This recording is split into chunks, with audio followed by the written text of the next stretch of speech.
নমস্কার বন্ধুরা, সকলে ভালো থাকুন, সুস্থ থাকুন। শুভ সন্ধ্যা। দেখুন, এখনকার ছেলে মেয়েদের, বাচ্চা বাচ্চা ছেলে মেয়েদের কথা বাড়ির লোক কেউ ভাবে না, বাবা মাও ভাবে না। একটা ছেলের, ছোট ছেলে, 5 বছরের ছেলে, তার মাথায় যদি আমি 10 কেজি বোঝা চাপিয়ে দিই, সে কি বোঝাটা বয়ে নিয়ে যেতে পারবে?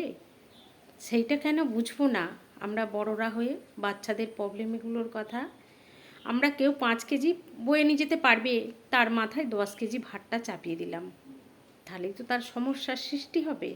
কিন্তু সেইটা বুঝতে চায় না। একদম সমস্ত যা আছে সব ছেলেদিকে শেখাতে হবে। এখনকার বাবা মায়েদের একটা একটা করে ছেলে মেয়ে নিয়েছে, তাদের উপর যেন সব কিছু চাপিয়ে দেয়। সব আশা পূরণ, শখ পূরণ ওই একটা ছেলের উপর দিয়েই করতে হবে। যত বোঝা সব মাথায় চাপিয়ে দিল।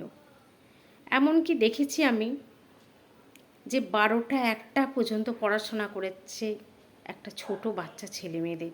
সেটা করা কি উচিত? মোটেই উচিত নয়। যে ছেলেটার কতখানি চাপ লাগছে, সে পারবে কি না, আমরা সেইটা ভাবি না। আমরা শুধু কম্পিটিশন আর কম্পিটিশন। মার্কেটে এখন কম্পিটিশনটাই বেশি। ওই ছেলেটা ফার্স্ট হলো, তুই কেন হতে পারলি না? তোর পিছনে এত খাটছি, এত করছি, তোকেও ফার্স্ট হতে হবে। আরে বাবা, 100টা ছেলের মধ্যে ফার্স্ট একজনই হবে, সেকেন্ড তো একজনই হবে। সবাই তো আর ফার্স্ট সেকেন্ড হতে পারবে না। তাহলে আমরা কেন এত কম্পিটিশন ওদের মাথার বোঝার উপর চাপিয়ে দেবো? একটু হালকা রাখবো না বা ওদের কথা ভাববো না? ওরা কতটা নিতে পারবে সেরকম তো তাদেরকে দেওয়া উচিত।